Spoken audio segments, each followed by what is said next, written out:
నన్ను మాట్లాడిస్తే కదమ్మా. చెప్పండి. నీ మాట ప్రకారం వికాస్ ఇంటికి వెళ్ళి పెళ్లి గురించి మాట్లాడాను. ఏమన్నారు? చెప్పగానే షాక్ అయ్యారు.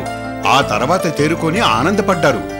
ఆ ఆనందంలో వికాస్ అమ్మా నాన్న స్పృహ తప్పి పడిపోయారు. రియల్లీ? అవునమ్మా, పెళ్లికి అందరూ ఒప్పుకున్నారు. త్వరలో ముహూర్తాలు చూసుకొని కబురు పెడతానని చెప్పి వచ్చాను.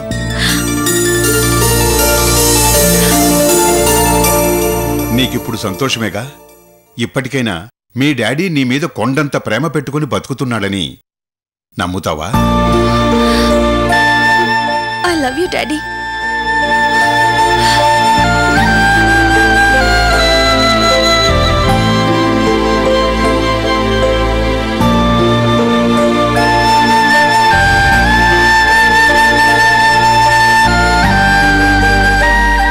నా ఆస్తి అంతస్తు అంతా నీకోసమేనమ్మా.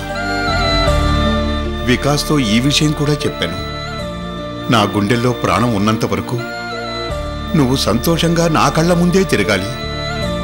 అదొక్కటేనమ్మా నా కోరిక. Thank you daddy. నేను వెళ్ళి ఫ్రెష్ అప్ అవుతాను, సరేనా?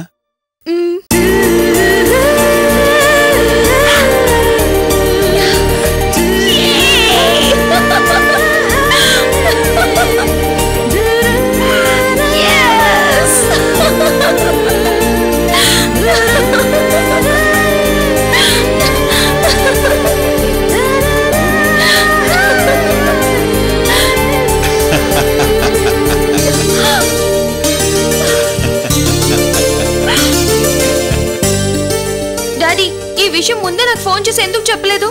నేను ఎంత టెన్షన్ పడ్డానో తెలుసా? ముందే ఫోన్లో చెప్పేస్తే నీ ఆనందాన్ని నేను చూడలేను కదమ్మా, అందుకే ఫోన్లో చెప్పలేదు. థ్యాంక్ యూ డాడీ, మా మంచి డాడీ. అమ్మా పడతావు, జాగ్రత్త.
నీ గురించి నాకు తెలుసు, నువ్వు పెద్ద జాదువి.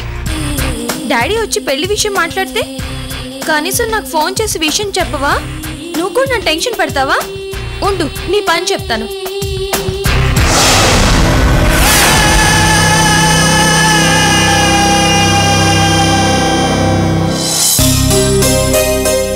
ఆ ఆంటీ అంకుల్ నన్ను ఇంత ఆప్యాయంగా చూసుకుంటున్నారంటే దానికి కారణం వికాసే. తను నన్ను ప్రాణంలో చూసుకుంటున్నాడు. అమృత, ఈ ఇంటి నుంచి నిన్ను శాశ్వతంగా బయటికి పంపించడానికి స్కెచ్ వేస్తున్నాను. ఈసారి మాత్రం గురి తప్పదు.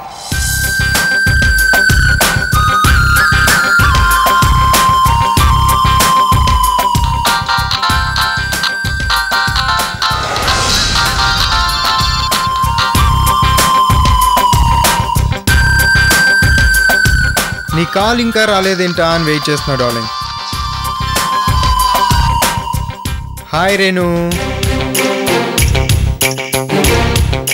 Hello Renu. Hello Renu Renu hello hello Renu నువ్వు ఇలా ఫోన్ చేసి మాట్లాడకపోతే ఇక్కడ నా గుండె ఆగిపోతుంది. వికాస్ ఏంటా మాటలు? అవును రేణు, ఇప్పటికే నిన్ను చూడక నీతో మాట్లాడక పిచ్చోడిని అయిపోయాను. ఇప్పుడు నువ్వు ఇలా ఫోన్ చేసి దాగుడు మూతలాడకు. మరి నా మీద అంత ప్రేమ ఉంటే డాడీ స్వయంగా మీ ఇంటికి వచ్చి మన పెళ్లి విషయం మాట్లాడాక కూడా నాకు నువ్వు ఫోన్ ఎందుకు చేయలేదు? మన ప్రేమను గెలిపించినందుకు థ్యాంక్స్ చెప్దామని నీకు ఫోన్ చేద్దాం అనుకున్నాను. మరి ఎందుకు చేయలేదు? నీ మీద కోపంతో చేయలేదు. నా మీద కోపమా? ఎందుకు? అంకుల్ ఇంటికి వచ్చి సూసైడ్ విషయం చెప్పగానే షాక్ అయ్యాను. అందుకే నీ మీద విపరీతమైన కోపం వచ్చింది. నన్ను ఒంటరిగా వదిలేసి వెళ్ళిపోదాం అనుకున్నావా రేణు? 24 గంటలు రూమ్లో నీ ఫోటోలో చూసుకుంటూ క్షణక్షణం నిన్నే తలుచుకుంటూ ఉంటే నాకు తెలియకుండా. వికాస్ ఆ రోజు చాలా ఎమోషనల్గా సూసైడ్ అటెంప్ట్ చేశాను గాని నువ్వు లేకుండా నేను ఒక్క క్షణమైనా ఉండలేను.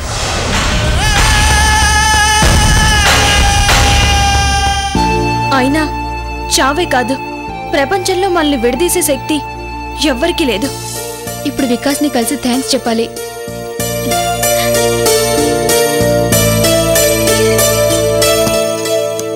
లేదు రేణు, నాకు చెప్పకుండా నువ్వు సూసైడ్ అటెంప్ట్ చేసావంటే నిజంగా నీకు నా మీద ప్రేమ లేదనే కదా?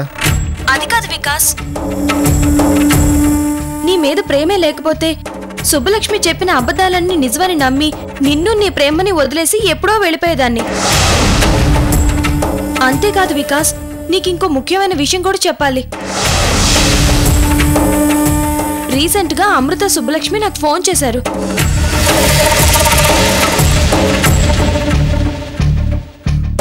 అవునా? ఎందుకు? ఎందుకో చెప్తే నువ్వు షాక్ అవుతావు. ఏంటా షాకు? తొందరగా చెప్పరేను, నాకు చాలా భయంగా ఉంది.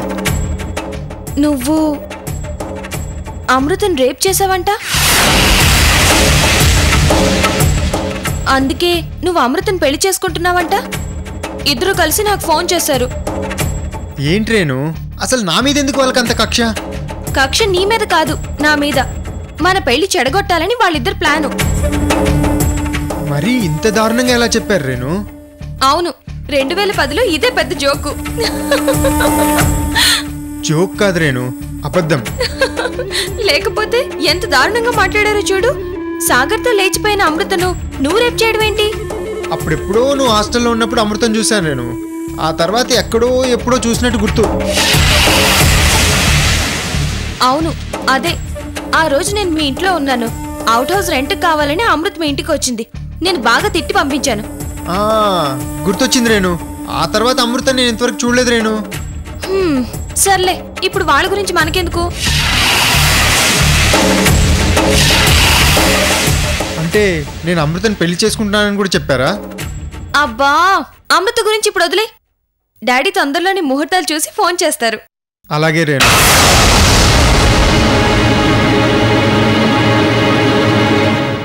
వికాస్, నీకో విషయం చెప్పడం మర్చిపోయాను. ఏంటది? I love you.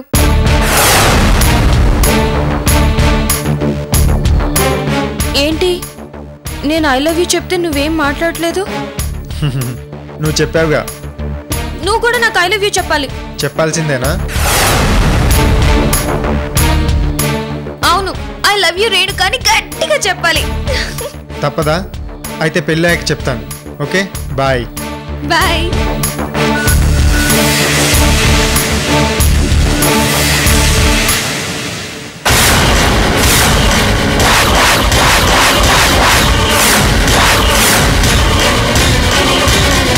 Vikas, Amrita, నువ్వెప్పుడొచ్చావు? నువ్వు రేణుకతో ఫోన్లో మాట్లాడుతున్నప్పుడే వచ్చాను. ఏంటి వికాస్, తనతో ఏం మాట్లాడావు? ఏదో పెళ్ళయ్యాక చెప్తానంటున్నా. నువ్వు చెప్పినట్టుగానే మన పెళ్లి గురించి రేణుకతో చెప్పేశాను. ఓ, ఆ విషయం గురించి మాట్లాడుతున్నావా? అవును అమృత, నిన్ను ఎలాంటి పరిస్థితుల్లో పెళ్లి చేసుకుంటున్నానో అన్నీ వివరంగా చెప్పేశాను. తను షాక్ అయింది. చూసావా వికాస్, నేను సుబ్బలక్ష్మి తనతో ఎంత చెప్పినా నమ్మలేదు. నువ్వు చెప్పగానే నమ్మింది. మన పెళ్లి గురించి చెప్పగానే ముందు నన్ను బాగా తిట్టింది. హైదరాబాద్ వచ్చి షూట్ చేస్తానని సీరియస్గా వార్నింగ్ ఇచ్చింది. చివరికి కన్విన్స్ అయ్యి ఆల్ ది బెస్ట్ చెప్పింది. మన పెళ్లి గురించి రేణుకకి చెప్పడం నాకు ఇష్టం లేదు అమృత. కానీ ఆ రోజు రెస్టారెంట్లో నువ్వు చెప్పమన్నావు కదా అని చెప్పాను. రేణుకకు మన పెళ్లి గురించి చెప్పి మంచి పని చేసావు వికాస్. ముందు అసహించుకున్నా తర్వాత తనే అర్థం చేసుకుంటుంది. అవును అమృత, నువ్వు చెప్పింది నిజమే. చెప్పగానే సీరియస్ అయినా కానీ సిన్సియర్గా చెప్పినందుకు ఆలోచించి నిన్ను పెళ్లి చేసుకోమని చెప్పింది. జరిగింది పెద్ద తప్పు కాబట్టి ఆడపిల్లగా తను అర్థం చేసుకుంటుంది. నా మీద ఎలాంటి ఆశలు పెట్టుకోకుండా ఇంకొకరిని పెళ్లి చేసుకొని తను హ్యాపీగా ఉంటుంది. నీకు న్యాయం జరిగింది, అటు రేణుకకు న్యాయం జరిగింది. నీకిప్పుడు హ్యాపీనే కదా?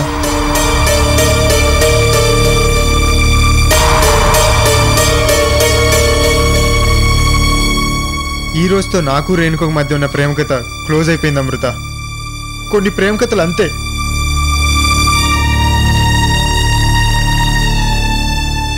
Vikas, I'm sorry.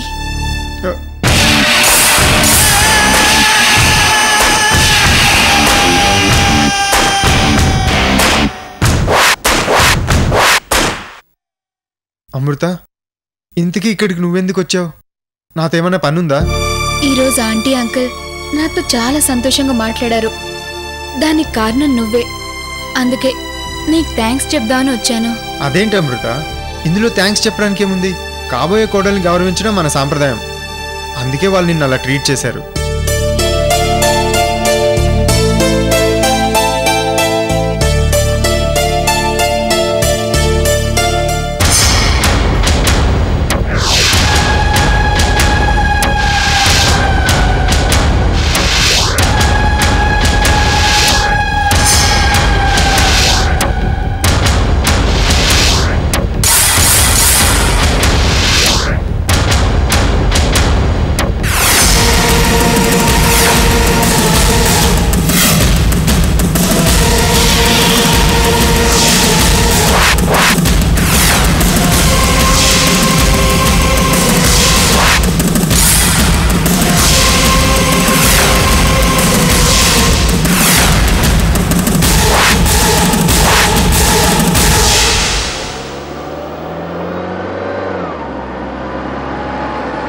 కారాపు కిరాణా కొట్టు కృష్ణమూర్తి ఇల్లు ఎక్కడ బాబు? అదిగో ఆ కనిపించే ఇల్లేనండి. థ్యాంక్స్. పోనీ.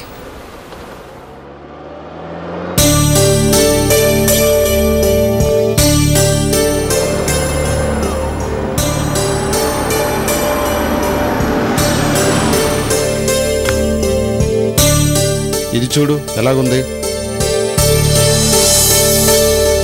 చాలా బాగుందండి.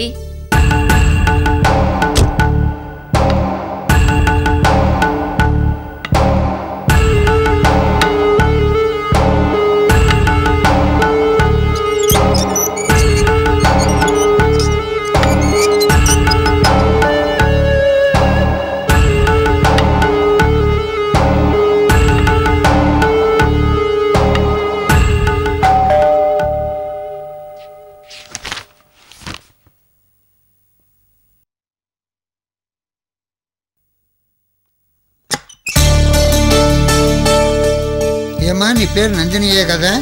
అవునండి. మీ అమ్మా నాన్న ఉన్నారా? ఉన్నారండి, లోపలికి రండి.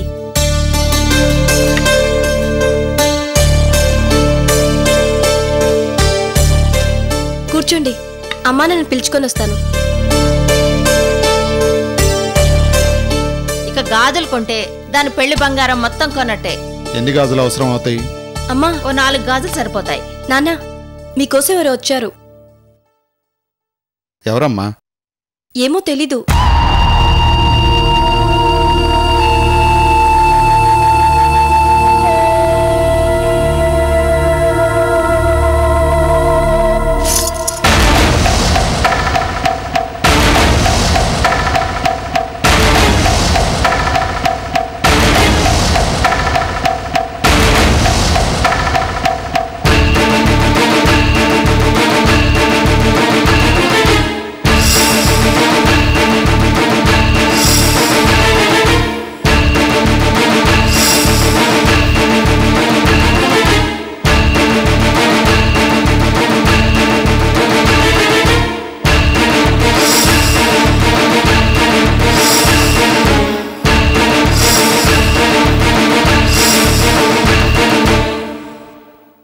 నమస్కారం అండి. నమస్కారం అండి. నమస్కారం. కూర్చోండి. నేను కూర్చోడానికి రాలేదు.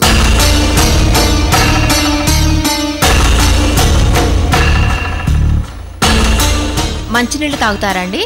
అక్కర్లేదమ్మా.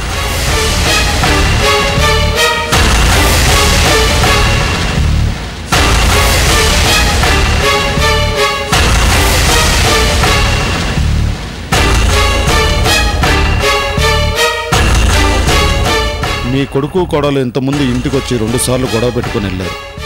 ఇప్పుడు మీరు కూడానా? కృష్ణమూర్తి గారు, నేను గొడవ పడ్డానికి రాలేదు, అమృత విషయం మాట్లాడడానికి వచ్చాను.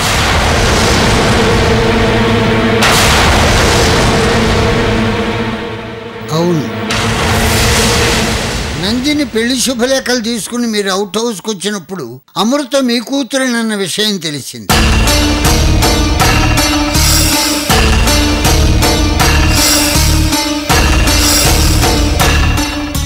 ఇంతకు ముందు నేను చాలాసార్లు మీ గురించి అమృతను అడిగితే గుళ్ళో ఒట్టు వేయించుకున్నారు తాతయ్య, నేను చెప్పలేను అని బాధపడేది. సరే, తను చెప్పకపోయినా ప్రత్యక్షంగా చూశాను కాబట్టి ఈరోజు మీతో మాట్లాడదామని వచ్చాను. భుజంగరావు గారు, అమృతకు మాకు ఎటువంటి సంబంధం లేదు. దాన్ని మేము ఎప్పుడో ఇంట్లో నుంచి గెంటేశాం. మీరు అనవసరంగా శ్రమ తీసుకొని వచ్చారు. అమృత విషయంలో ఎవరు చెప్పినా మీరు వినరు, పైగా మొండిగా మాట్లాడతారని కూడా నాకు తెలుసు. కానీ ఇప్పుడు నేను మీ మధ్య ఉన్న అపార్థాలని గొడవల్ని సర్ది చెప్పడానికో సరిదిద్దడానికో రాలేదు.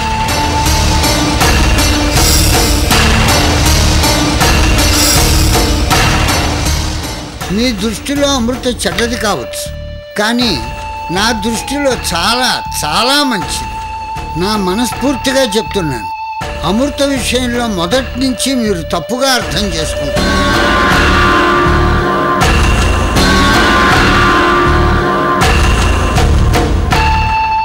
అమృత ఎలాంటి తప్పు చేయలేదు.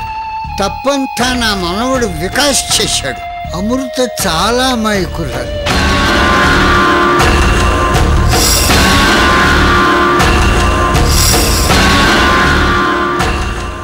ఆమె వ్యక్తిత్వం నచ్చి నా స్వంత మనవరాలుగా అభిమానించాను, ఆప్యాయంగా చూసుకున్నాను. అలాంటి సమయంలో నా మనవడు వికాస్ చేసిన తప్పుకి అమృత బలైంది. ఇప్పుడు వాడు తన తప్పు తెలుసుకుని పెళ్లి చేసుకుంటున్నాడు.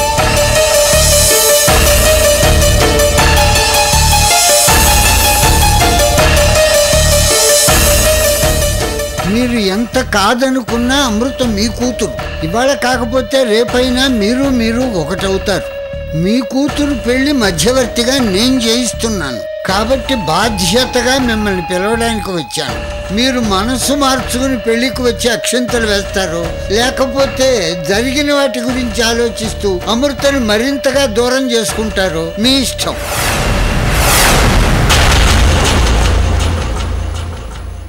కానీ ఒక్కటి మాత్రం చాలా స్పష్టంగా చెప్పగలను, అమృత విషయంలో మీరు నిజం తెలుసుకోలేదు కనుకనే అమృతను దూరంగా పెట్టారు. నిజం తెలుసుకున్నాను కనుకనే నా మనవరాలుగా హక్కుని చేర్చుకున్నాను. నా ఆస్తి మొత్తం తన పేరు మీద వ్రాశాను. సగర్వంగా నా ఇంటి కోడలుగా చేసుకుంటున్నాను.